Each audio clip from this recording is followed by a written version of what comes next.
Welcome back, college baseball fans. This is the College Baseball Show. We promised we'd be back every couple of weeks. We're going to talk about more things that are going on in college baseball game. Get the three amigos, the three of us here this week. How we doing, Will? I'm doing great. A new setup, obviously. I just moved, and the new laptop, so no more on the phone. We're not talking through toaster ovens. So just in time for the off season, but it's going to be another good year. So I'm fired up to just be technologically proficient again, I guess is the best way I'll put it. Starting us off for the start of another great season. We're literally starting off a whole new year here, getting going here at the end of, July, beginning of August now for us. And I'm excited for it. And Jared, you moved as well. So we got all sorts of new stuff going on, man. Yeah. In the great state of Rhode Island now, ready for New England baseball at its finest. It's going to be great. You got Rhode Island, Brown, Bryant. It's going to be a good time.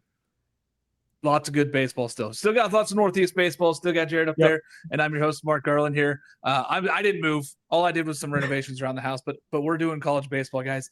Let's talk first thing about the 5-for-5 rule and the ruling the judge in Colorado had about all 2022 high school athletes now get that extra year of eligibility. Will, I'm going to start with you because I know that we talked a little bit about this off the air. This is wild. This is adding a whole lot to guys that we thought were done seeing. You mentioned Jed Udermark, we might see him again in an Ole Miss uniform. Yeah, there's an extremely long list of guys that I know are going to be battling for that year of eligibility. And honestly, you can't blame them. Those are guys that are potential UDFAs. And now all of a sudden they can go back, get more NIL and go play another year before, realistically, they either become UDFAs or just enter the real world like a huge population of college baseball does. But it almost feels like we're revisiting the original COVID logjam on rosters with this, because we were discussing this off air. These kids, the options for the NCAA are to say, okay, yeah, go play, or get sued by thousands of kids that are going to say, you're denying me work, you're denying me money, you're denying me NIL. And if you're the NCAA, you certainly don't have the resources to battle those. So all of these kids, I'd be willing to bet, are going to win their waivers. Any 2022 that puts in to say, hey, I want to come out. And I know Jared's probably going to talk about the draft league stuff because that's a whole nother world of this. But all of these kids are just going to say, I want to go back to school and make more money. And the NCAA is going to just have to give them the green light. And it's going to create roster nightmares, right? We're going to talk about a couple of rosters specifically as we get through this episode. But the more opportunities that you have these guys to come back, we're now at 32 guys on the roster. There's not spots for even the guys that are going to campus before this ruling happens. So it's going to create a ton of, in my opinion, it's just going to create a big mess. Yeah. I mean, with the 34-man rosters, and this is the last year of designated athletes where you can bring these guys in and have them kind of in that waiver period until next year. There's going to be a mess. There's going to be a whole bunch of guys. We're talking about 40, 50 guys on rosters. This feels like a few years ago where we were looking at some of these fall ball teams and they had 40, 50 guys. But the problem is these are 40, 50, top 250 guys on some of these rosters. You're talking about some of the best college baseball players in the country are not going to have homes here when we get into December. Jared, we talked off air, as Will alluded to, the draft kind of got a little weird. That post-draft stuff gets a little weird now. And we might be shutting down next year. There's just so much that's going to go into this whole mess of rosters. Yeah. When I was talking, Will talked about the draft league story. So I was reading it earlier before we got on air. So basically what happened, the Trenton Thunder were playing, I think, Williamsport, the crosscutters. And so I guess guys were talking in the outfield, and all of a sudden Trenton shows up with their lineup with no designated hitter, and they had two pitchers in their batting order. Guys had just we're not playing. So because it gave those guys the 5-year eligibility, a lot of these guys were like, okay, are we even going to play if we have this eligibility now? So it sounds like a number of the Trenton's rosters and their right fielder, Jake Coonan, and designated hitter Julian Smith pulled themselves from the game with the prospect of another year of eligibility ahead of them. So that happened with a couple of the draft league teams. They were just we're not playing, we're not going to play pro ball, because if you play pro ball, you're all of a sudden not eligible for college baseball. And with that way the MLB draft league works is as soon as the MLB draft completes, you it becomes a pro league. It becomes a pro independent league team. So prior to the draft, you can play on the MLB draft league team. If you don't get drafted, I think you can still go back to campus because you're just showing up to showcase your skills for that first half of the MLB draft league. I think a few guys have gone to the draft league, haven't been selected, and then they wound up still going back to campus. But as soon as the draft ends, I think on like August 1st or something like that, the next second half of the season starts. And then if you're playing on those games, you're playing pro baseball. Yeah, you're technically under a contract, even if you're not getting paid. Like you're under a contract for pro league, which is independent, and you lose your eligibility as an amateur in baseball. So some of those guys decided, hey, it's not worth it, especially if they have an opportunity to go back and play college baseball one more season. And I think we're going to see a lot of it. It's not going to be limited to these guys at the high end, like D1 level. This is going to go through all of college baseball. This is going to go through all of D1. I mean, 304 D1 teams. You're probably going to see a lot of teams that bring back somebody that you think was probably has done 1 or 2 senior days already also. And we're going to see these guys back in that uniform again in front of that crowd. It's going to be interesting. I'm interested to see how this all shakes out, and with the rosters and everything going on. Eventually, somebody's going to have to make a ruling, whether it's the NCAA or Congress, or somebody's going to have to make a decision on this to set something in stone. Because right now it's the Wild West, and teams are just going to like. If you're a smaller school, or if you're a school that had a dude that played 4 years for you and was great, and he's gone, he's not going to get drafted. Why would you not want to bring him back for 1 year if you can bring him back and have him like anchor a roster? Like even if he's just there. Being a part of that team, man, it's a big thing. So it's going to be really interesting to see what teams do across the country. Speaking of which, let's get into these freshmen. Jared, there are some freshmen that are showing up to campus. Some of these guys were probable day 1, day 2 guys in the draft that didn't go because NIL money speaks volumes now.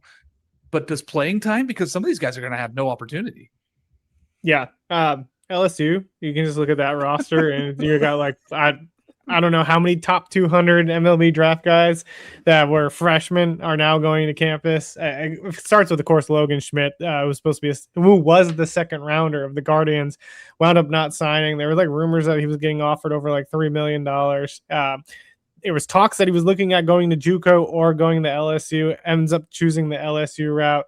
Logan Schmidt was an absolute dude coming out of the draft. I can't remember where we had him ranked. I think he was in like the top 30, but this is a kid who was like 93 to 94. He's been up to 94 to 97 with the fastball. Like this is a lot of talent that's going to LSU's campus. It was kind of the same thing with when William Schmidt went to campus for LSU as well.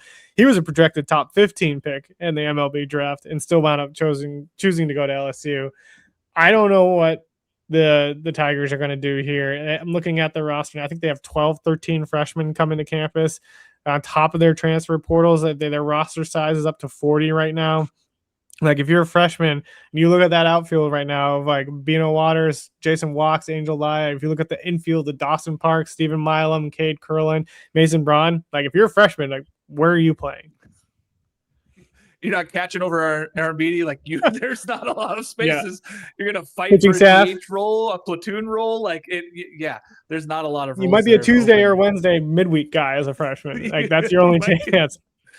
Or a bullpen role. Wise, there's so many arms there too. So like even guys like Logan Schmidt are going to have a hard time. Malachi Washington, who is a tremendous outfielder, he has no chance of playing over those guys most likely. Like he might wow us in the fall and maybe get an opportunity. But they brought in 3 studs to play outfield for them. Like it's going to be really hard to find a spot out there. Will, we looked at this and there's just so many guys across. Look, talk about like a James Clark who just decided to pull himself completely out, who could have been a day 1 guy, and he goes to Duke. I mean, playing time, he's going to play immediately, but what a choice. Yeah, there's a lot of surprises, and I go back and forth on whether or not it makes sense. Like, I don't know what these guys are making in NIL, so it's really hard to say, especially these guys that are potential day 1, day 2 guys. Like, you're looking at guys that are turning down 2nd, 3rd round money to go to campus, and Schmidt being the obvious example, he turned down 2nd round money to go to LSU. Like, you have to wonder what LSU is giving him. And then again, we talk about the roster, like that roster is over flooded now. Like, what are the chances he even makes the roster? Like God forbid he has a bad fall or something happens and all of a sudden he's not on the roster because they have to cut it to 32 guys. There's a ton of guys. And I think Vanderbilt brought in some really good players. One guy I'm excited about, Joseph Contreras, like mid 90s off the bump. Yeah, like he should be a really good arm for them. They brought in a handful of really good arms. And that's a really interesting team because it seems like every year they don't wow you in any way, but they got a lot of really good players to campus for this coming year. So there's going to be some young guys that are going to anchor that rotation, especially now with Fennell gone. So I'm really excited about him. Like, he's kind of my one guy I have circled. I would love to talk about Dom Santarelli, but as we've talked about, like, that is a guy I legitimately could see not making the roster at LSU. Like, there is no playing time, and it's different for the pitchers, right? Like, you need more pitchers. We were talking about this off air. LSU potentially, we may see LSU roster 19 arms and kind of cut down some of the younger position guys just to carry more pitching, because you brought in so much and you did such a good job of retaining those guys out of the draft. But man, like, I don't know where any of these guys are going to play, but there's a lot of really fun arms around the country. Mark, we were talking about it before the show. You love Archer Horn going to Stanford. Like, there's a lot of really good players bouncing around the country. There's some two-way guys that you look out there and you go, man, they're probably going to find some playing time. Archer Horn, one of those guys. Cole Koninger going to Tennessee, he's going to find playing time right away. Like, and then even going to like Blake Bowen, that was a second-round talent, early second-day guy that people had projected. He didn't take the money, didn't go. He's going to Oregon State. They get Tegan Scott, also catcher from South Salem. It's going to go to Oregon State. That could have been a first or second round drive guy. These guys are going there, and I know NIL's not huge even at Oregon State, so they're going there to play. They're going there to get this opportunity to play. And you mentioned those Vanderbilt pitchers. I mean, Noah Wilson, you said Joseph Contreras, Bo Holiday showing up to campus, Eli Hurst. Like, you're just talking about all these guys that are showing up. Vanderbilt also has the number 9 class in 64 analytics for transfer portal. So they're bringing in a top 10 class, I think 1 or 2 now in the recruiting class for the freshmen. And they're also a top 10 class in portal. This is going to be interesting to see where they're going to try to find spots for all these guys. I'm very, very excited for this. I think there's just so much talent showing up to campus these days. And we don't know what's going to happen with the draft next year. We don't know. Maybe these guys didn't want to go because there may not be an MLB season. That might have just been a thing too.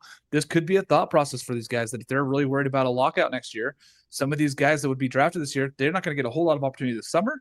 And then they would have no opportunity next year until they get out of this whatever limbo we're talking about. So if they go to campus now, it kind of delays that for 3 years for them, right? 2 to 3 years, depending on what their age is.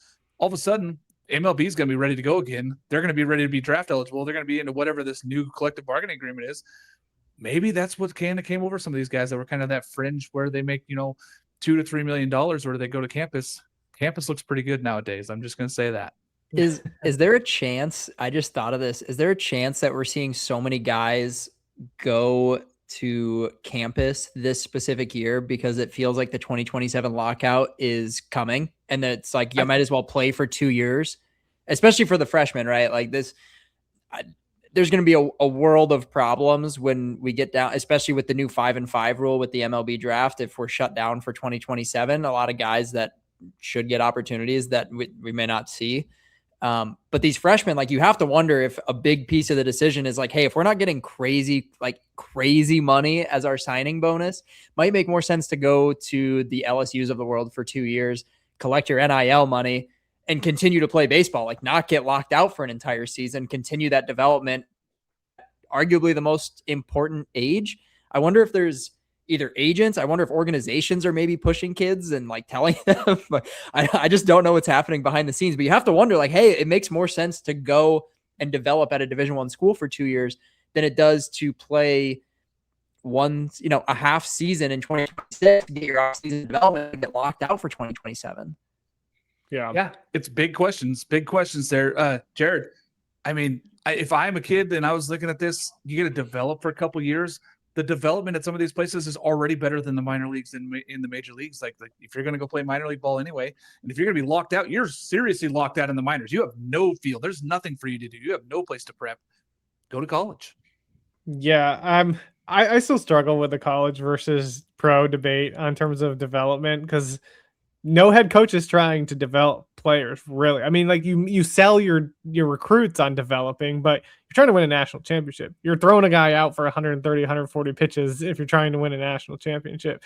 Like, you're benching a freshman and he's not going to get any playing time. Like, when you get drafted to the pros as a freshman, like, you're getting at bats, you're getting instruction every single day. Like, you have pro staff that are working with you and trying to get the most out of your game every single day. And I look at like a guy like we've talked about, Cole Young, like his development path might have not been the same if he went to college versus if he went to the Seattle Mariners right out of high school. So I think it's tough. Like, I know MLB wants to push development to the college level, but if you're not going to an SEC school and you're going to a mid-major, you're likely not going to get the development. You get the ABs and you get the playing time, but top tier, top notch staff, like not every mid-major program has all the data resources and the pitching labs and the hitting labs. Like these mid-majors don't have that on campus. So I think it's going to be tough for the MLB to just be like, all right, we're going to push development over to colleges. Well, if you're going to an LSU as a freshman and you're sitting out and you're not getting ABs, like how are you developing? I don't know. It's a good question. I mean, I will say I think the facilities in the top 30 colleges are probably up there or better than what we see in the minor leagues, but the coaching may not be. And the direct coaching and the direct path to getting better may not be. But I think that the facilities and one, you're getting like all the food and all the things, and you're getting to play in front of an enormous crowd. Like honestly, when you get the opportunity to play, it's bigger than any crowd you're going to see in the minor leagues. So there's a lot of things with it, but I agree that you're also in the minors, you're playing on a team and your teammates are not necessarily rooting for you. They don't want you to succeed. Like they don't want you to everybody's competing in their spot. Yeah. And when you show up to campus, like you're a team, like that's the whole thing is like you're showing up and trying to get better together. So it just depends. Some guys may get better on their own in the majors doing that kind of thing in the minor leagues, or maybe they need to show up to campus and be a part of something bigger than themselves to get better. So development, who knows? We're going to find out more here when we get into the next year, if we find out if we're going to lock out and be college baseball only. So which team do you guys think, I know we just talked about a few of these classes, but talk about some of these classes that you think are going to have the most talented freshmen incoming class. I know Vanderbilt and LSU, we know 1, 2, they're ridiculous. Will, give me another team that you think has just put in a class that's going to be really important this year. Yeah, obviously. I mean, full transparency, I don't follow the high school stuff as much as, maybe Jared does, but I know that they've brought in some good guys in the past, especially with Minge at the helm, but Kentucky has a couple of guys coming in that I know are in the top 25, Ponatoski being the one that I know of. And you look at what Kentucky has kind of built over the last couple of years, and I know 2025 was kind of underwhelming, but the talent has been there. And you got to love what Minge is building. And I think when you bring in guys of that caliber and you're still able to hit the portal, and again, they're not LSU, like they're not Vanderbilt. They're kind of one of the newer budding SEC teams is kind of how I would describe it with Minge at the helm. So I would say Kentucky, like I think they can bring in some really solid talent across the board. Obviously you've got, schools that are bringing in a huge freshman class. Yeah, I think Kentucky's a great one. I think it's a great thing. I mean, look what happened to Tyler Bell. He came to campus. He got better. He got drafted in 2 years. This is a guy now that was a top first round pick here. I think that what Mingion's doing there in Kentucky is kind of like, hey, come to campus. You're going to get better in your 2 or 3 years with us, and you're going to be prepared for the MLBs. Jared, who do you think here brought in an important class? I think Tennessee gets very overlooked in this conversation. They're right up there with LSU and Vanderbilt. They got the number 17 guy. Now these are national ranks. Cole Koninger, shortstop, number 17 ranked overall out of the freshman class. Sean Dunlop, catcher, 38th ranked. AJ Curry, first baseman, 48th ranked. Jackson Wood, shortstop, 63rd ranked. Gannon Grant, 77th, right-handed pitcher. Sean Sullivan, 78th, right-handed pitcher. Gary Morse, 94th. They got that many guys in the top 100 freshmen to get to campus. And like they lost two first rounders in Jared Greenlinger and Trevor Condon. Like those guys aren't going to Tennessee. They lost a second rounder in Caden McCarthy, but they were able to keep a lot of these guys and keep them off from going to signing. So it's pretty well done by Elander. We know how good of a recruiter he's been in the past, even under Tony Vitello. Like Tennessee did very well in terms of getting guys to campus. Tennessee did great. Tennessee did a tremendous job. I want to give a short shout out to Texas. I think that they added a pretty good class, but the problem is I don't think that they're going to get a lot of those guys playing time. They're just not going to, with what they're bringing back and what they have in the arm department. There might be some guys that get some opportunities, but it's going to be very limited because Texas is pretty loaded with what they're bringing back for the season. Oregon State, they need it. They needed guys right now. They went out and they got a couple guys. I talked about them already, and Blake Bone and Tegan Scott. Like you're loading up guys that are going to play right now and be difference makers for you. Oregon State needed that, and I'm really thinking that that's a really short list. I love Stanford too. what Coach did down there is amazing. Stanford is loading up again. Archer Horn's going to start for them immediately. What they did last year with last year's freshman class was play a lot. Now they're getting another freshman class. Those two classes are going to play off of each other and be really, really good this year. So keep an eye out for some West Coast guys. But yeah, I think it's a lot of SEC teams brought in some freshmen that are ridiculous. But to keep an eye out for some of those West Coast and Stanford and Oregon State. Well, anything else we want to add to some of this incoming freshman class, or do we want to get to some fun stuff here and do some draft time? Let's do some draft time. Let's get into some draft time. All right, folks. So you guys have been watching now, and this offseason we've done some fun things in the offseason here where we've done, our transfer portal draft and we've done our fantasy draft. Today we're going to do something a little bit different. We're going to talk about some of the most historical teams, players, uniforms, ballparks, some of the best things we've seen. And we're going to do a little snake draft here. I did randomize this here, and Will gets to go first on all of these, which is just all of them super good for Will. Every question.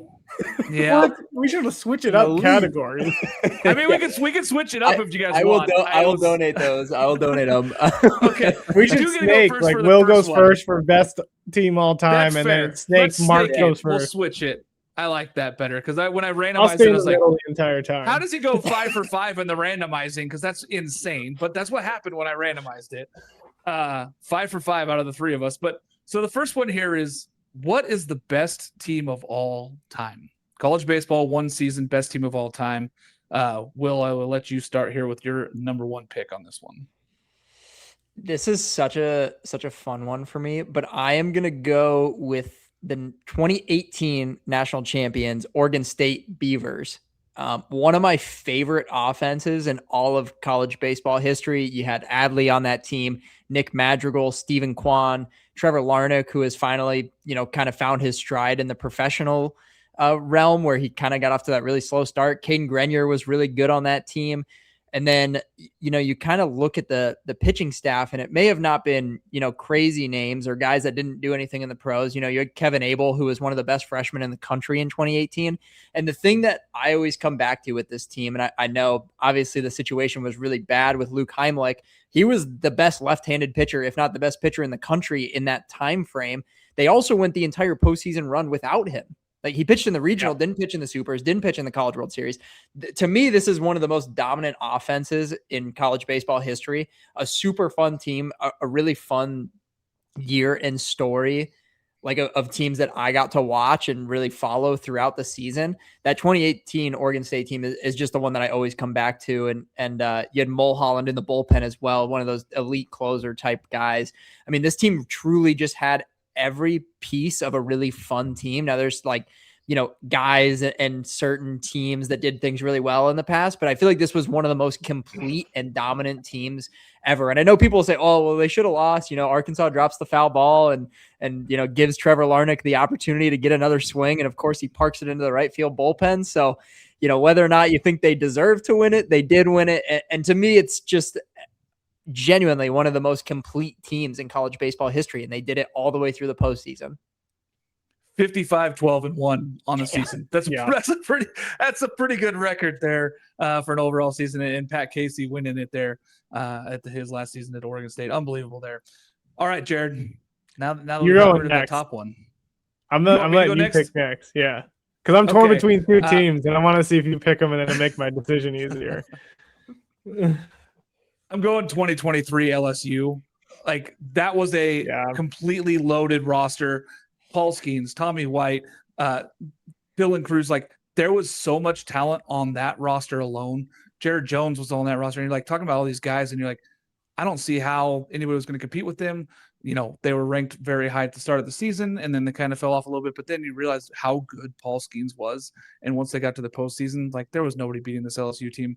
And they, had a great series in the final series there against Florida, but this was a dominant LSU team. So I'm taking the 2023 LSU Tigers as my number one pick. I love it. We're going to get a lot of flack here for not picking the 1983 Texas Longhorns, because I was torn between them. It's like that team won 66 games. You get Roger Clemens. I never watched them. You get two picks here. Oh, we get two? I have an old school. Yeah, you get two because we're doing 4 total teams. We're doing 4 total teams. I thought we were doing 4 total teams. No, you get 4. So we're doing 12. So you get a whole bunch of these teams here, which is nice. So you don't have to go with just your. We're going crazy. All right.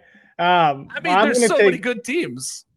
I'm taking the 2019 Vanderbilt Commodores. That's a good team. That's That- what I was gonna do. Yeah, that's a team that had Kumar 59 and Rocker. 12.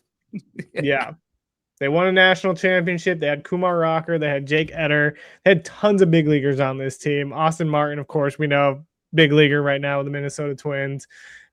This team, JJ Bleday, also absolutely a stud. This team was just very, very good. They won 59 games, won the national championship. Yeah, this is just a really, really, really fun team. They had a ton of preseason All-Americans, and then it just ended up just absolutely dominating everybody in the SEC. This is one of Tim Corbin's best teams by far. I just loved everything that they were doing on the mound. This pitching staff was absolutely filthy, and they just swung it too. The bats, like, they're absolutely mashed. Yeah, that was a very, very good team. I mean, obviously, all the teams we're going to talk about here, very talented, high-end teams. Not a lot of argument there, but that's a very, very high-end team there. I like that pick. Okay, you get another one, Jared. Oh, I get another one. Well, then I'm going to take the 1983 Texas Longhorns. You win 66 games. You win a national championship. You do it with Roger Clemens on the mound. Like, that's an easy pick for me. You got to take the 1983 Texas Longhorns. I like that pick. I'm going with the last team that won 70 games, and that's the 1989 Wichita State Shockers. Like, Gene Stevenson goes in there and wins 70-plus games and wins a national title with Wichita State. So I'm going 1989 Wichita State, the Shockers, who Gene Stevenson now in the Hall of Fame also. Unbelievable team, unbelievable roster. I am big on that team having been the last team to win 70 baseball games in a season. Which is crazy. 70 baseball games in a season is insane. Yeah. We don't even play 70 games anymore. No. That's a good pick. Is this mine?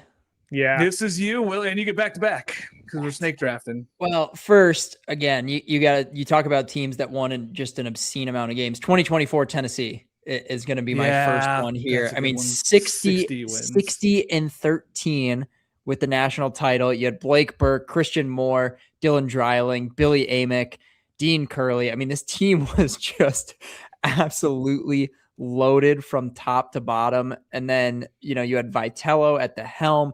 You had Nate Snead, Drew Beam, AJ Causey. I mean, this team was just unstoppable, it felt like. And, quite honestly, like, they got some lucky breaks along the way, especially in the postseason, the infamous check swing call. So there were some big moments in that season, but that is one of the best 184 team home runs on the season. It's one of the best offenses, one of the most prolific offenses I think we've ever seen.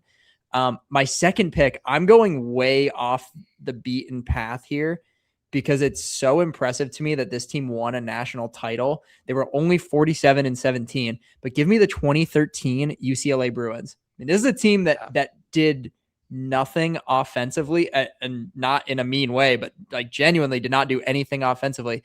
They had a 250 team average. This is a team that had a 2.55 team ERA. You had the best closer in college baseball history in David Berg with 24 saves and a sub-1 ERA in 78 innings. You had all three of your starters with below a 3.1 ERA, the highest being a 3.01. All of your starters nearly sub 3. I mean, this is one of the most prolific, dominant pitching staffs ever in college baseball. And the fact that they won a national title with a 50 offense. I mean, this offense, and I remember watching this team, all they did was just, you hope the leadoff guy gets on and they sack him over and then try and drive him in. Like, they played such a West, it was kind of when, West Coast style of baseball felt like that was really coined in college baseball was with this UCLA team. Absolutely loved this team. So much fun to watch. Give me 2013 UCLA. That was a good team. That was a really good team. And they just pitched. I mean, they pitched their way into every single ball game. They pitched their way through everything. Super, super good. People are going to start thinking that I'm an LSU fan because I'm taking 1997 LSU Tigers. 188 home runs. Dr. Furness was on that team. So he was on that team. And Brendan Larson had 40 home runs that season. And this team was 36-4 at home at the box. Like, Skip Bertman, one of the best coaches of all time. We all know how great he's been. But I think that this 1997 team was so special. 57-13 overall. They crushed Alabama in the final, like just an unbelievable team. So I'm taking the 1997 LSU Tigers with how good that offense was. 40 home runs from Larson, like unbelievable team there. And Dr. Furness also being on there. So Skip Bertman getting that one, not his last championship, which was in 2000, but 1997 LSU Tigers. You are just in LSU heaven there, aren't you? I guess. Are you an SEC guy now? Is that where we're at? That's what Monty keeps telling people, that I'm the SEC guy now. I don't know what's happening here. Mark is the new SEC. I guess you took Wichita State, so you're not full SEC. But I mean, 2 Tigers picks, man. I'm staying out of the SEC, and I'm going to go with, again, kind of in the similar realm here.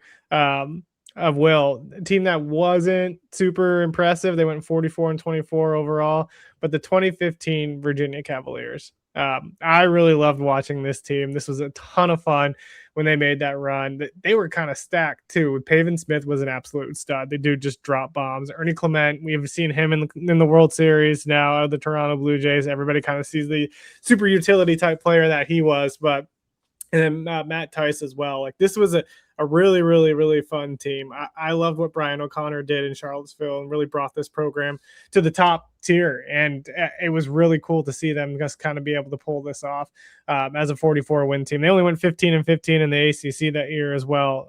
But just this is a fun one. And you get another pick also to finish your draft out. I'm not even ready for that. That 2015 team was so much fun, though. Honestly, it was so much fun to watch those guys play. Like, it was a fun team, and they vibed their way to a championship, because that was not Brian O'Connor's best Virginia team. Ooh, I think I know what I'm going with here, just because this is this brings me to I think I'm gonna go with 2010. I'm gonna go with the 2010 South Carolina Gamecocks. Ray Tanner team. Yeah, won back-to-back championships. That team won 54 games that year, 21-9 overall in the SEC. Took down UCLA in the championship. Yeah, Jackie Bradley Jr. was just an absolute stud. Whit Merrifield, also an absolute stud. Might be biased there a little bit because of the Royals. But Evan Marzilli was an incredible. Whit Merrifield also had a school record with a 26-game hitting streak that year as well. This was just a really, really fun team. And they just won that World Series, and they won back-to-back. They lost most of those guys in 2010, came back in 2011, won another one. And I really like this 2010 South Carolina team. I like that one a lot. That was a very good team. I'm going to go with a team that was probably one of my most formative teams, and a team that actually recruited me out of high school during this season, the 2003 Rice Owls with Wayne Graham. The late, great Wayne Graham. This team had the Big Puma. This team was loaded with MLB talent. Like that. They went out there and won 58 games. They came from a small school, and they said, hey, we're going to go out and beat everybody in the country. We're going to be the best baseball team in the country. Wayne Graham was big on fundamentals. He was big on doing the little things right, and that Rice Owl team did that. And they went out there and they beat the doors off everybody. You're going to look at the stats in that team and go, oh, man, they just didn't hit great. They didn't pitch great. They just showed up every day and did the little things, and they went out and beat teams in baseball where everybody was hitting the ball out of the ballpark. They didn't have to do it. So 2003 Rice Owls is my team for my last one here. Like it. I'm going to cap it off with a semi-biased pick, one of my favorite teams as a viewer to watch. It's going to be 2016 Coastal Carolina, 55-18 overall, 21-3 at the time they were in the Big South, notching Gary Gilmore's national title run, swept LSU in the Super Regional in Baton Rouge. I mean, this team was just unreal. You had the most electrifying single season of pitching, up there. Obviously, I can't say ever because Paul Skeens existed, but Andrew Beckwith, like, how unbelievable was that kid? He threw, I know he threw one, if not two complete games in Omaha alone, a 1.85 ERA, over 117 innings pitched. Like, that kid was unbelievable. You had, the electrifying Anthony Marks on offense in that huge clip from the World Series.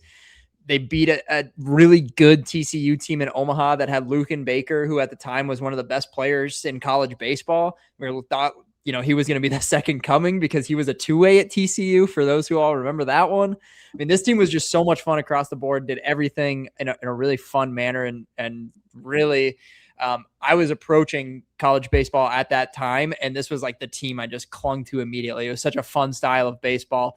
Felt like every single position player they had was like 5'9", 170 pounds. It was just like a classic gritty mid-major that goes out and they go win a national title. Just an awesome team. Awesome story. I like that a lot. That's a really good one to cap off there. Should we randomize? Coastal Carolina team was good. Should we randomize the order again? Yes. So then I get first. We should. Let it be known I am not randomizing, even if I get first. Okay. You want me to do it? Here. If you have it up, yeah. Yeah, let me see. This next category, for those who don't know, is the best team that did not win the national championship. So we are selecting the teams that did not win a national title on this next list, which is really a tough one because you have to go through and think about some of these teams. I mean, can we just say Florida State for every single one since they never won a national championship and that's one of the best teams of all time? I bet somebody selects at least one Florida State team on this list here. I randomized, and it's Will Mark Jarrett. So we're in the same order. I told you I did randomize it. It was Will all 5 times. I was like, this can't be happening. It's fate at this point. We have to go with it because it's just what the baseball gods have chosen. Fate, and I am not behind. I'm not the man behind the madness. Again, I will kick this off. I think this is the really obvious answer, and I feel bad, but it's such a good 1-1 for this category. It's 2022 Tennessee. I mean, this I believe 57-12, something like that. I mean, that record was crazy. You had Drew Gilbert on that team. You also had a young Christian Moore on that team. Jordan Beck was on that team.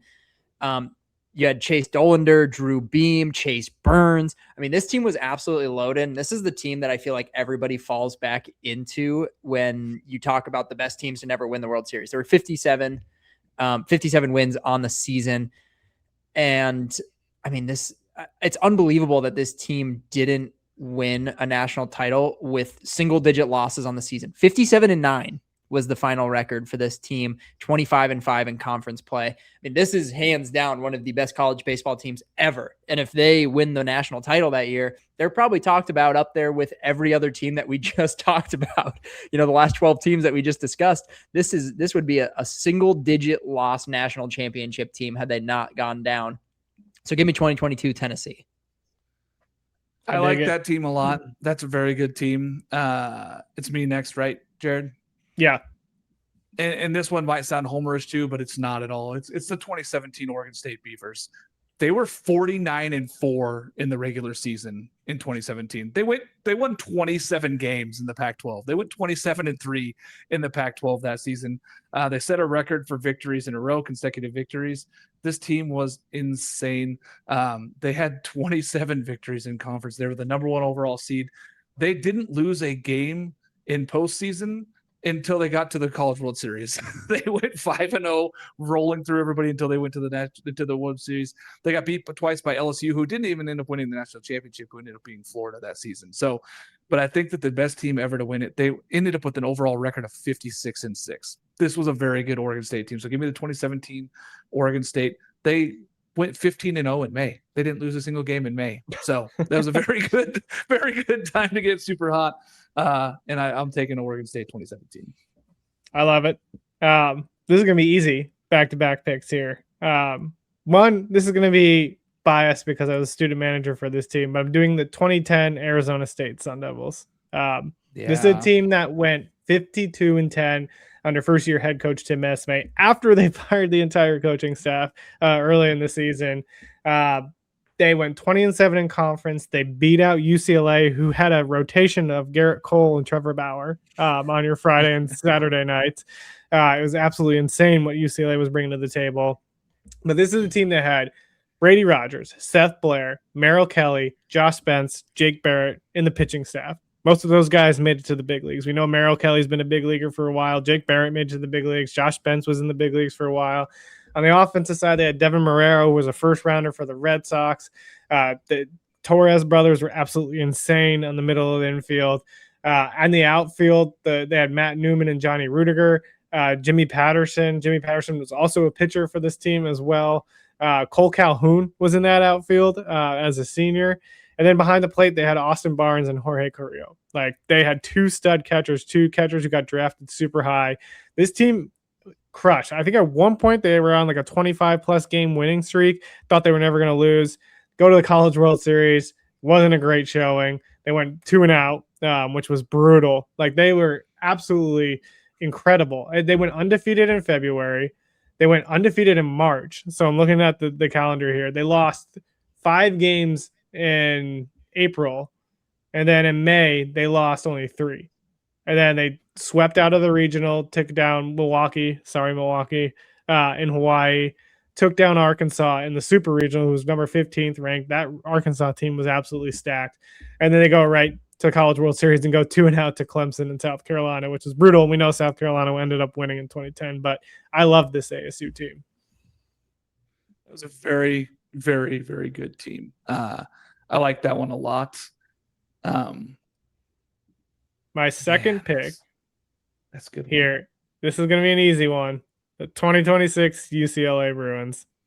Number 1 team in the country all season long, 28-2 in conference, 52-8 overall. You had the number 1 overall pick, Rock Chalowski, as your shortstop. You had Roman Martin, you had Mulavai Lavu, you had Logan Redeman, you had all these guys drafted super high. Will Gasparino, Dean West, like all these guys were draft prospects. You have top to bottom one of the best offenses in all of college baseball.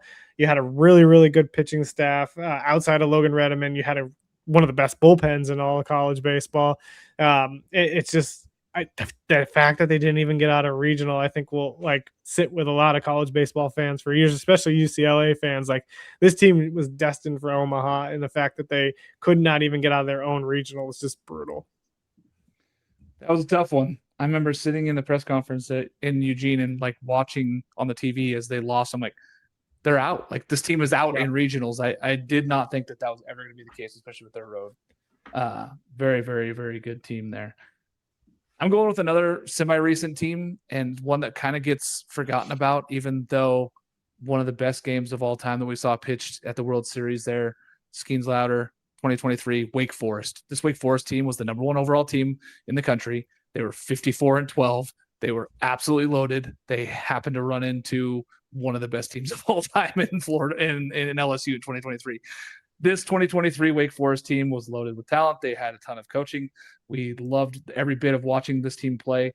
They were the number 1 seed, and then they just ran into a buzzsaw in Omaha, in LSU. And if it wasn't for that, if they hadn't got beat by them twice, it took some heroics from LSU to even beat them twice, like Tommy White hitting that home run. This was such a great team, so I'm going with Wake Forest 2023 as my second pick. I like it. You said 20, was that what year? Sorry. 2023 Wake Forest, 54-12 overall. They were the number 1 seed. They took the number 1 seed over Florida and LSU in that season. That was the year they were in the Maryland regional, right? No, that was the year. It was the year. That was the year before. Before it was the year before. Yeah. I am gonna go with also an extremely recent one, similar to Jared. 2026 Georgia Tech. Yeah. And it's strictly because of the offense. I mean, we all kind of, writing was on the wall a little bit with the pitching, but I mean, this is one of the best offenses to ever play the sport. I mean, it was unbelievable what this team did. Advincula, Carson Curse, Ryan Zuckerman. Oh yeah, Drew Burris. Like, this team was absolutely loaded top to bottom. And another team that, doesn't get out of the regional, it's crazy, right? Like, it's absolutely insane that we saw 2 of maybe the best constructed rosters in college baseball history not get out of their own regional. So 2026 Georgia Tech is going to be mine. All the Georgia Tech fans, I know this season is like haunting and probably going to be one of those years that's like, almost like the 2018 Arkansas year. What if you get out of that regional? What happens? But I mean, such a fun offense, such a good team across the board. You're the number 2 overall pick in Von Lackey on that team. Like, this team was unreal, and it's going to produce one of the better draft classes that we'll see in a given year out of one specific school. My second one is going, and Mark mentioned this team in the first round. It's going to be 2004 Rice Owls with Pierce at the helm. I was going to pick them. Yeah. That 2003 that was team. a good team. Well, it was basically the same team as the 2003 it was team. basically a repeat. You brought back essentially everybody from the 2003 team. You get set in your own regional, and they lost to Texas Southern in game 1. And then you get bounced by A&M at the very end, and in a spot where it was a win or go home spot that would have changed had you not lost to Texas Southern in that first game. So 2004 Rice, obviously, one of the bigger picks here. It's, when you bring everybody back from a national championship team, the only thing on your mind is national championship, and that just didn't happen for this one. I am going in the way back machine to a team that somehow never won a national championship in Florida State. 1986 Florida State. 1986 Florida State. Runner-up to Arizona State. They had the Golden Spikes winner in Mike Lloyd. He had 20 wins on the season, 233 strikeouts. This team won 61 baseball games and didn't win a national championship. Like, they ran out of gas against Arizona State, who just ended up hitting the ball out of the ballpark there at the end. Unbelievable. But the fact of the matter is, when you finish second, and you finish second to an Arizona State team that was continually going to the World Series, but you win 61 games and don't win a national championship, it's a tough thing to win 60 games and not win a national championship. So 1986 Florida State is that choice for me. I like it. You took my Rice Owls, so I've been trying to figure out who to go next. This one's tough. And you get 2. What's that? And I get 2. I know. And you get 2. I think the first one I'm gonna go back to the Georgia Tech well here and take the 1994 Georgia Tech Yellow Jackets. Yeah, it's a team that had a really good team. Jason Veritek, Nomar Garcia-Parra, and Jay Payton right off the bat. Like, the fact they won 50 games, went 50-17. They were the College World Series runner-up. They lost to Oklahoma 13-5, I believe, in the final game. This is just a team that, like, written on paper, I thought for sure that they were going to, under head coach Jenny Hall, were going to make it and get to the championship. They dominated in their regional. They looked really good against Cal State Fullerton and Florida State in the College World Series. Like, this roster, looking at it top to bottom, like, you'd think that they were going to win it all, and they just could not pull it off. So I'm going with the 94 Georgia Tech Yellow Jackets. Do I go back to the Florida State well too? Because that was the other one. there was so many good Florida State teams that like fall into this category. I was looking at 2008 with Buster Posey. That was a really good team. That was my second one. That was my runner up to the 86 team. Yeah, I might take the 2008 Florida State Seminoles. You had Buster Posey, was an absolute stud. Mike Martin again wins 54 games, goes 24-6 in the ACC. NC State wasn't even close to them, really, with 18 wins at second place.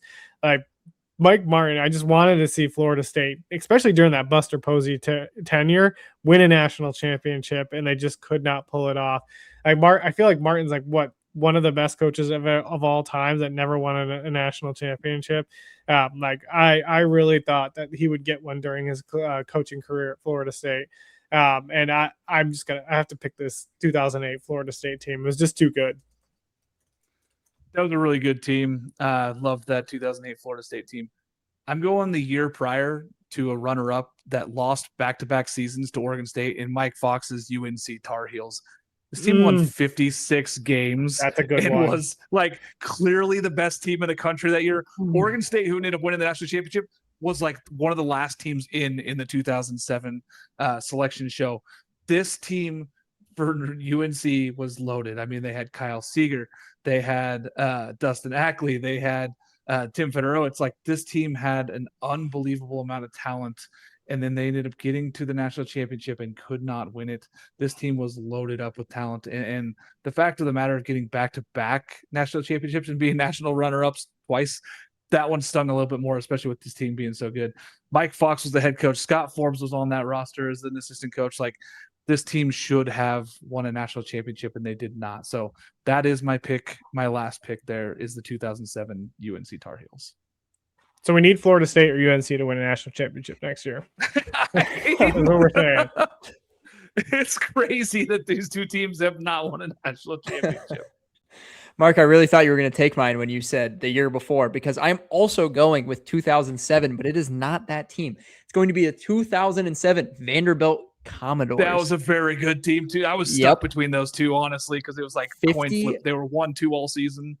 54-13 with the Golden Spikes winner, David Price, a 2.63 ERA with 194 strikeouts in 133 innings. Oh yeah, they also had Mike Minor as their Saturday guy. Like, this team was loaded. This team was unbelievable, and they didn't get out of their own regional. They lost to Michigan, and they lost to they lost to Michigan twice in that regional with Austin P and Vandy. And I mean, this is going to be insane. Like, how often do you see a Golden Spikes winner not even sniff Omaha? Like, this team didn't get out of their own regional. David Price wins the Golden Spikes with almost 200 strikeouts in 130 innings and goes on to be, a dominant MLB pitcher for a very long time. So I'm going to go with the 07 Vanderbilt Commodores. That's a very good pick. I think we nailed a lot of these picks, but that 2017, I was really stuck between them because them and UNC were like 1-2 all season. They just kept going back and forth between the two. Really, really good. And the 2008 Florida State team. I mean, those 2 years of college baseball were awesome for college baseball. All right. Yep. Our next one here is, who is the best player that you have seen live? So anybody you have laid your eyes upon that played the game of college baseball. I think I might have an advantage since I'm a little older than these two guys, but I've seen a little bit more college baseball than them, but seen some of the greats of all time, but Mark, it's going to be interesting to see. Randomized. Oh man. I'm last again. So yeah, 3 for 3 on the last. Great. Oh my goodness. I mean, I'll go with the easy one here, and I saw him a lot of times. I think I saw him play 60 plus games in Adley Rutschman. I coached against him when he was a player in high school. So I saw him too many times than I wanted to see. And then a lot of times at Oregon State. Adley Rutschman, the number 1 overall player. Like, he was I watched him in their regional against Cincinnati intentionally walk with bases loaded. And Cincinnati still won the baseball game. To intentionally walk in with the bases loaded was crazy. I'm going Adley Rutschman is the best player that I've ever seen live in the college baseball game. Man, I have a severe disadvantage having grown up in states that don't have college baseball. So I'm going to save my older picks when I was fortunate enough to be at, the Big 12 tournaments as a kid in 2014 and 2015. So I'm going to go with the very obvious answer. It's Rock Chalowski. I got to see him earlier this season in Arlington. The best hands I have ever seen from an infielder, and there's no question about it. I mean, super impressive all the way across the board. His defense really just it was that impressive to me to see in person. Like, you see the highlights and you see what he does on Twitter and on TikTok. You're like, holy cow, this kid can play. Watching him in person, the way he goes about his work is one of the most impressive things that I have seen on a baseball field. And the plays that kid is able to make is unreal. He was 1-1 for a reason. He's going to be really good in the league for a long time. Yeah, I like that pick. That was a really good one. This one's going to be an easy one for me because working for Nevada baseball, they played in the WAC and we played Aaron Judge in Fresno State. So going to go Aaron Judge as the first one. I remember in the WAC baseball tournament, I think I saw him hit a ball about 700 feet, and I think we lost that game like 17-1 or something like that. It was great. It was a good time. I wasn't playing. I was just radar gunning behind the plate. But yeah, got to go Aaron Judge. I mean, he's an absolute monster. We know what he's done in the big leagues. He's one of the best players that's ever played in Major League Baseball. So I'll take Aaron Judge. That's a good one. That's a pretty easy one there. I mean, I can go back to the well and say Garrett Cole, but I don't want to do 2 Yankees at this point. I can't do it. I just can't do it. I'm going to go kind of obscure here just because he should have been great, but wasn't. And he's the Cal assistant hitting coach now. Brett Wallace. Brett Wallace was so good. An incredible college baseball player. I think he hit 25 home runs, hit over 400, had over a 500 OBP in his last year at Arizona State. It was like him and Ike Davis were hitting balls across the street at Packard. It was absolutely insane what he did. I went and saw him a couple times when I was in high school, and just one of the best bats I've ever seen. It was just a ton of fun. Yeah, I like that one a lot. We're gonna have to make sure we tag our guy Brett Wallace because he's a big fan of the show. He was one of the best guys ever. So I like that one a lot. I am going to go off the beaten path here, and my Horned Frog faithful are going to absolutely love this pick because he is still to this day the only player to appear in both a College World Series and Pro World Series in the same year. And it's going to be left-handed pitcher Brandon Finnegan from 2014 TCU, a 2.04 ERA in 105 Great innings, one. 134 punchies, 17 starts. Really the first year I started really following college baseball, and that kid was unbelievable to watch. I love that pick. As a 14-year-old is probably what I was at that time, a little bit older than that, 16. That he was so much fun to watch. That team was so much fun to watch. You go up and down the stat line on that team, that 2014 TCU team. That team was loaded across the board. He was one of the most impressive pitchers I got to watch in person. And of course, you get the College World Series, Pro World Series within 3 months of each other. Like that's one of the coolest things ever and the only player to do so. So that's my pick for number 2. I like that a lot. I'm going to go back-to-back pitchers, and it's 2 guys that I saw that were both also taken number 1 overall. In 2009, Steven Strasburg, seeing him pitch live in college level, and I believe he struck out 14 in 7 innings, and I was like, this guy's the best person I've ever seen live.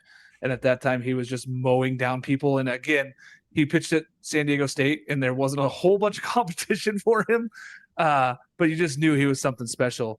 And then, as Jared already kind of mentioned earlier, Garrett Cole at UCLA was one of the most dominant college players ever. Like he just would show up, and you just knew he was going to dominate lineups every time. He just showed up, and he would just absolutely dominate everybody that was across from him, and they didn't really have a chance. The best chance they had was getting him out of the baseball game, and everybody kind of knew that they had to just kind of start taking pitches and get deep into counts, and that was the only chance to get winning games against that UCLA team was getting him off the round. So I'm taking Steven Strasburg and Garrett Cole. I love it. Man, this is getting tougher. This is back to me, isn't it? Or is this it's back to you. Yep. Back to me. All right. Again, I'm going off the beaten path. I got to see him this spring. Arguably one of the best players in VMI history. Ended up as I believe, 8th round draft pick. It's going to be Grayson Fitzwater. He had 21 home runs, 64 RBI this year. He was honestly so much fun to watch. And that ballpark I'm also saving that ballpark for a later question because I just haven't been to that many ballparks in the college world. But he just absolutely crushed the baseball all spring. And one of those guys that, gets overlooked. It's a SoCon good mid-major bat, but truly, the swing decisions are off the charts for him. He has crazy pop, really good discipline. I love everything about his game, a really fun first baseman. So I'm going to go Grayson Fitzwater. I like that pick. That's a fun one. Okay, so I'm going to go, because I saw him live a couple of years ago, Chase Burns. To me, I have not seen something on the mound that like I have Chase Burns. Like as soon as you saw him throw a baseball, it was just like a rocket ship coming out of his arm. The slider was absolutely disgusting. Like everything Chase Burns threw to that Virginia lineup when I watched him, I think he gave up one hit. It was like a home run to Henry Godbout. And like Godbout like basically swung and closed his eyes and like connected with a fastball up in the zone and just nailed it over the fence. I think he struck out 14 in that game. It was just dumb. The Chase Burns and like what he's doing with the Cincinnati Reds with basically 2 pitches right now as a starting pitcher in the major leagues just shows you how good his fastball is. He's an electric factory. That's an easy pick right there. Number 2. Oh, this is gonna be tough. I'm trying to go back to my Nevada and Arizona State days, and I think this is the route I'm going to go. Let me see here. I'm looking through Nevada's 2011 schedule because I'm trying to remember everybody that I saw from that year. But I think this is going to be an easy one. Yeah, this is it. This has got to be it. Let me see. Was it this year or was it the year after? Now I'm trying to remember. What? I thought he was on this team. Maybe we missed him. Sorry, I'm taking a second on this one. You're good. Take time. I want to make sure I get it right.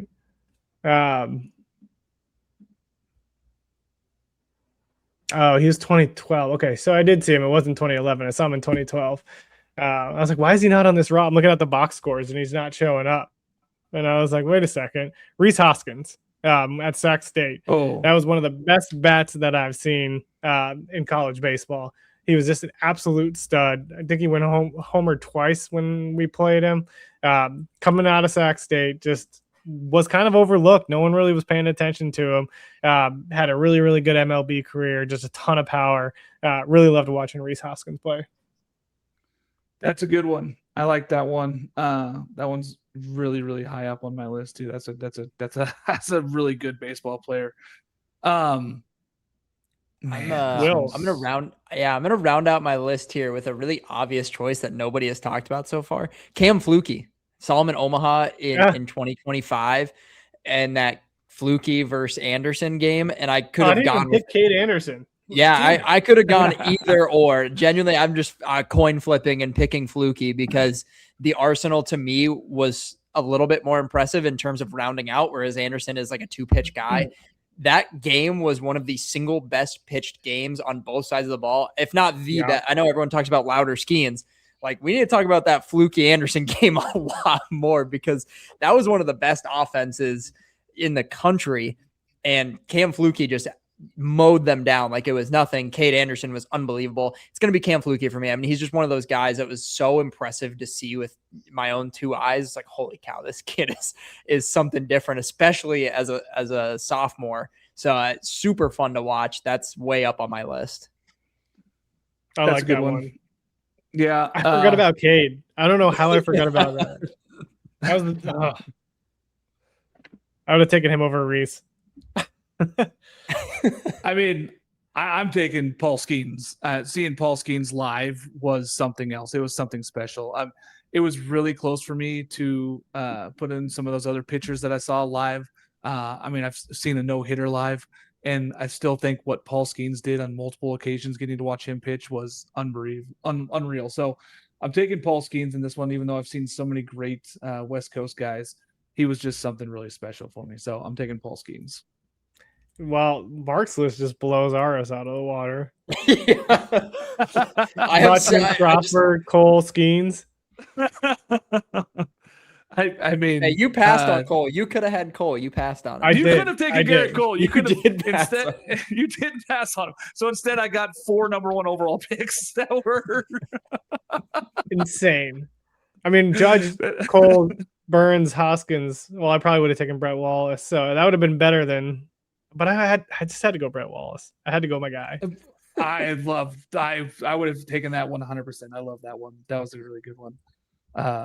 Yeah, I like that one a lot. So, Will, who was your fourth pick? Who did I miss on that one? Oh, Cam Flukie. Cam Flukie. Yeah, I like that one.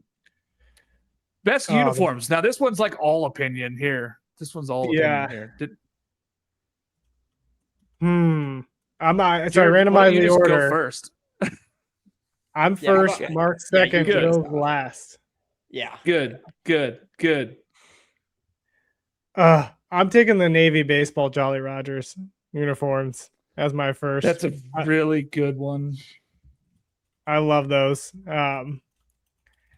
Just the fact that they got the skull and crossbones. The hats are sick. The jerseys are sick. I'm going with that one. That's a very good pick. Navy. I like that. I am going with a team that I've seen a lot. UNC Tar Heels. I love the old school powder blue and the pinstripe pants, like that old 2006, 2007 UNC Tar Heel baseball uniform was one of the most clean for me. So I'm going UNC on this one. Oh, I was picking like random designs. We're going like full team. Are we going full team or specific?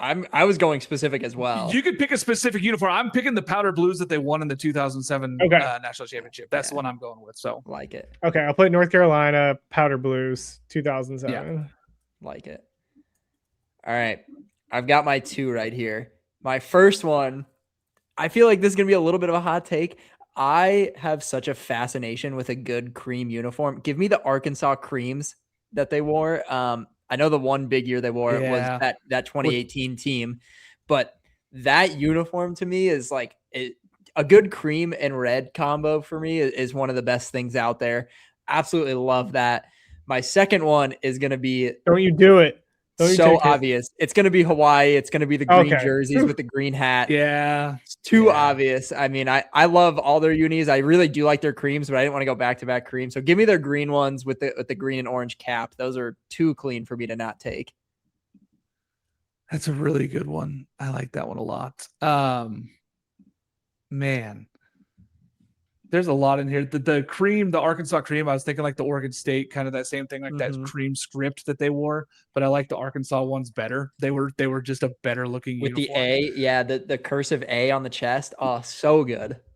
I think the one that probably was underrated for me when I was growing up and I just loved it so much was like the 05 Cal State Fullerton Titans, where they wore the orange uniform with the blue Titans across the chest. I loved that uniform. Is that where you're going with? Yeah, give me the 05 Cal State Fullerton Titans. I like it. I'm going to go with the West Virginia throwbacks. The WV, the interlocking WV. Yeah. I was hoping that was going to stay. I thought Will was taking it in a second because he said cream colored jerseys, and I was like, that's kind of close. I'm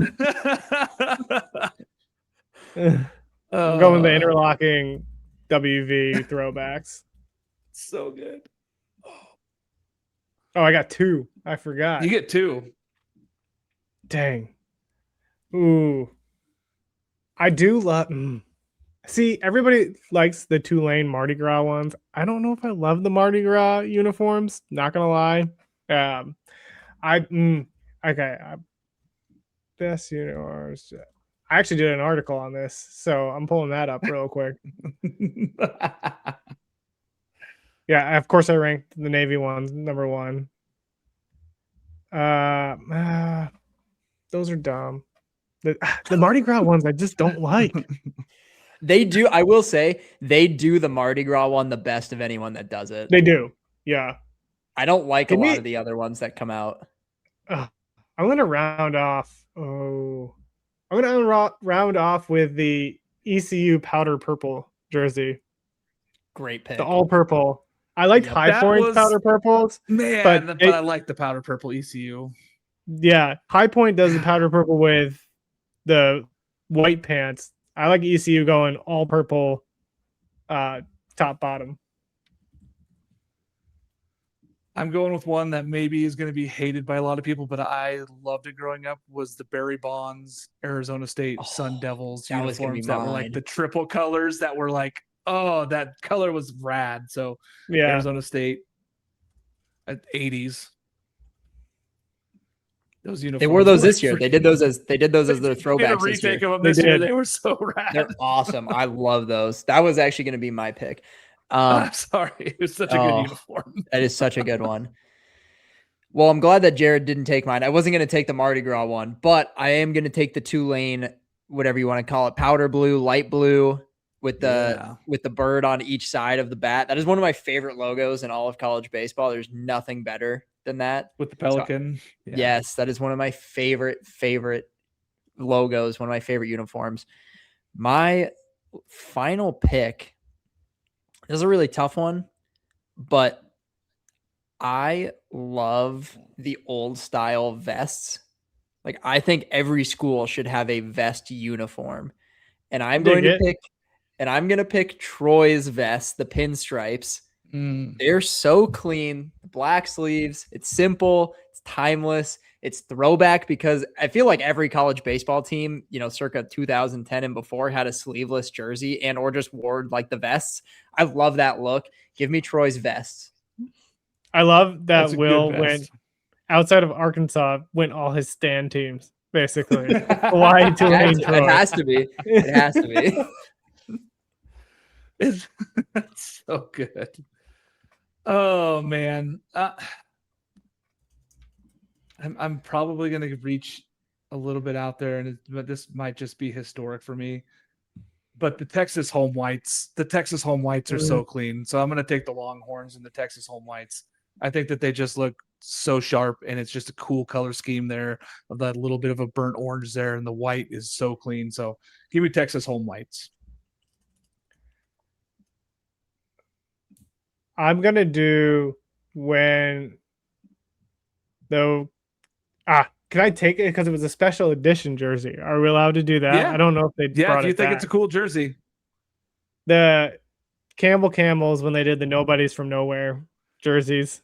That was I love cool. those. I'm going with those to kind of round it out. I like that. We all had very different looks and loves of these uniforms. I definitely went a little bit older. I went a lot of my nostalgia teams here. The Bows though, any of those Hawaii uniforms would have been definitely tops on my list there. Top tier. Yeah, very top tier. Love that. All right, and the last category we have today for you folks is the best ballparks that in college baseball. Best ballparks.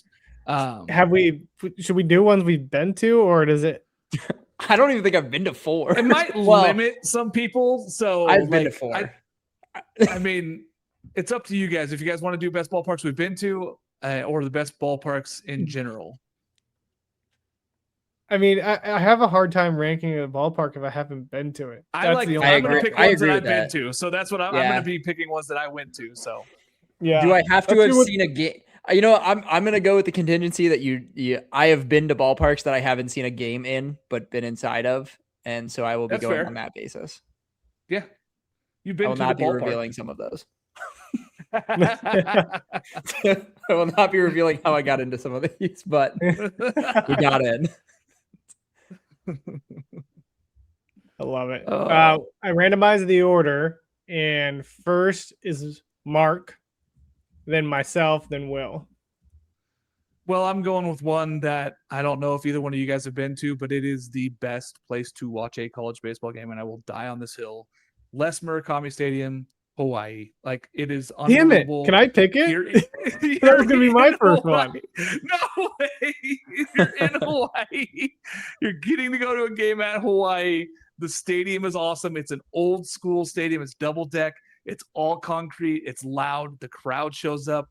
The fans are there. And then you get fed afterwards, which is just awesome. It's a very cool ballpark. So Les Murakami, Hawaii. I'm so mad at you. That was gonna. That's fair. That's fair. That's fair.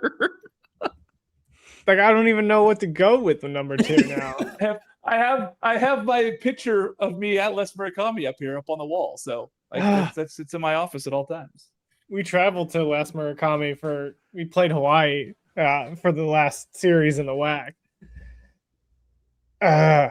It's such a good stadium. Then the rest of them were like, we went to Sac State, New Mexico State. Like, none of these stadiums I'm putting. No offense to those teams, but they don't match that energy or anything. Yeah, I'm gonna do this. Baum Walker is gonna be my number 1 because we played Arkansas that year. That was it was like pouring rain. They still had like 7,000 people in the stands in the pouring rain. Just a cool atmosphere, cool facilities, really, really awesome environment. Baum Walker was definitely up there for me. That's really cool. I like that one. Will's back to back. I get 2 Will here, gets don't I? Back to back. Man, this is a tough one. But I am gonna start. It might not be as nice, but I always loved ASU's first stadium. They moved to Phoenix Municipal. Yeah, Packard. You're gonna take that one on me too? I had Yes. Packard on my list too. So I loved that stadium as a kid. We used to always go to Arizona for spring training and always go watch the Sun Devils. So I think they moved 2014 but I really, really liked Packard. That was one of my favorite places to watch a game every single year. How do you all have the same stadiums? I feel like no one's. I didn't think either of you went to Packard. It was the closest college baseball team to me at the time. Jared, I was recruited to Arizona State by Pat Murphy and Coach Rooney. So, of course, I showed up to Packard. I'm sad. That's such a great pick, Will. I love that one. I hate all of you. I thought Jared might go with them first, but I guess if you thought that we didn't be there. Oh, I didn't. Yeah, I kind of figured that would be on your list, but honestly, I wasn't sure if you liked Phoenix Municipal more than Packard. But I personally loved Packard as a kid. Packard's better. Phoenix Municipal is a minor league stadium. It's not great. No, it's not great. My number 2, I have yet to see a game there, but would love to go back and watch a game. Got to see it this winter. It's going to be Turchin Stadium at Tulane. I mean, it is an awesome environment. Like, those seats are right on top of the field.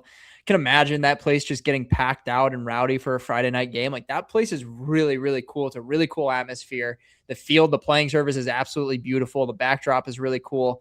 So that's going to be my number 2. I like it.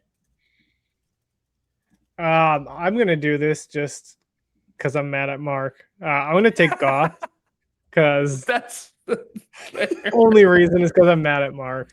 The longest single standing baseball field in America. They've had home plate. It's never moved since like 1907. It's crazy. Yeah. It's unbelievable. So take that, Mark. That's a good one. That's a good one. I'm going with another Arizona stadium in High Corbett. Visiting University of Arizona, and that old school feeling was really, really cool stadium. It was a fun baseball stadium. They had the brick wall out in the outfield, which was just unheard of at the day, but it was a really, really cool stadium. So I liked High Corbett, Arizona Wildcats. I thought that stadium was just freaking awesome. Man, this next one's going to be hard because there's just so many cool ones. Where do I want to call next? I'm going the Dish. I am. Dish Falk. Are you kidding me? Texas. Like it. Is that what you were gonna go with next? Yeah. Let it be known, Mark and Will have all my picks. So the Dish. Texas, there's just something special about when you show up to a game at Texas and you walk into the stadium. Oh, that Dish. Never mind. You got a different Dish. Yeah. I'm talking about Texas. Dish Falk, Texas. Oh, the Virginia's Texas called stadium. the Dish too. The Dish, it's the Dishoon. They're different stadiums. So you can have that one. You can have the Dishoon. That's a good one. Dish Falk, Texas, because like you show up to a game at Texas and there's just something special about being there and the nostalgia and everything else around it. So thank God. I was about to be like, what? I have not been to see the Who's play, so I have not been. Okay. Well, I'm taking the other Dish. I'm going to take Disharoon Park. I really love what Virginia's done with this field. It's just a cool environment to go see a game. It's kind of tucked back behind all the other facilities. Just Charlottesville's a beautiful area. And like they pack out every single game. When I saw that Chase Burns start, the whole entire stadium was filled, sold out completely to watch them play Wake Forest. What O'Connor built there is super special. You can tell the community is like completely behind that team. And for like being an ACC team, like the fact that they're selling out every single game, like they got a history there, and it's really cool to see. I like that. That's cool. It's a great ballpark. I wish I have not made my ACC tour yet. Got to get on it. I know. Lucky enough, nobody took any of my picks because I only have 2 stadiums left that I have been to that are technically college stadiums. So number one is going to be Condren Family at Florida. So I saw that one year when I was in college. We were down in Florida and was able to get onto the field and see some of that, which was really, really cool. Didn't see a game there. Would love to see a game there. There's plenty of I've got a bucket list longer than you would not believe. But my number 2 is going to be also in the state of Virginia. It's going to be Gray Minor Stadium, home of the VMI Keydets. This is genuinely a really cool stadium. Like the outfield sits in this big canyon type thing, and the ball absolutely flies there. I was able to talk to some of the players pregame. They don't take BP on the field. They take it in the cages before every game. So I was asking, I said, why do you guys not hit on the field? And they said they lose too many baseballs if they hit on field. So they hit in cages before the game. Nobody takes on-field BP prior to games.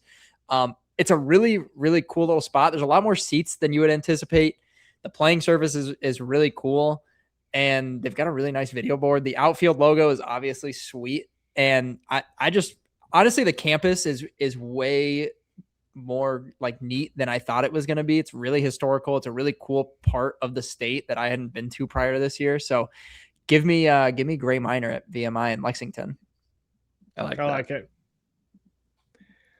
I was torn between two, but I'm going with Peccole Park, home of the University of Nevada Wolfpack.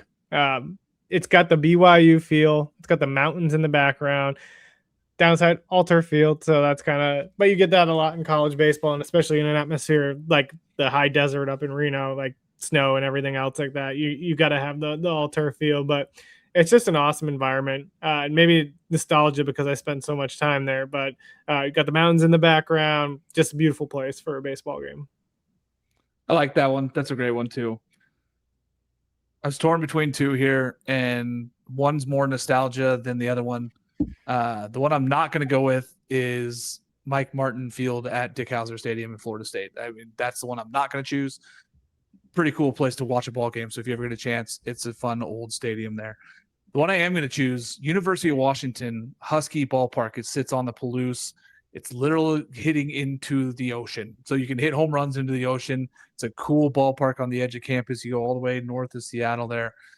You're out right on the Palouse, and it's really pretty cool ballpark. So fun to watch a baseball game there. Just a lot of baseball games I've watched there in my life, and been an opportunity to go there up again this year and see number 1 UCLA play up there. So I'm going Husky Ballpark for my last choice.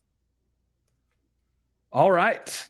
What fun. Anything we want to add, boys? I mean, I know we've been talking for a long time, but it's going to turn out to be a pretty good drafting episode. I bet poor Jason's probably going to miss out on getting to join in with some of these, so he might have to text us some of his picks, but pretty good time. Anything you want to add here, Will?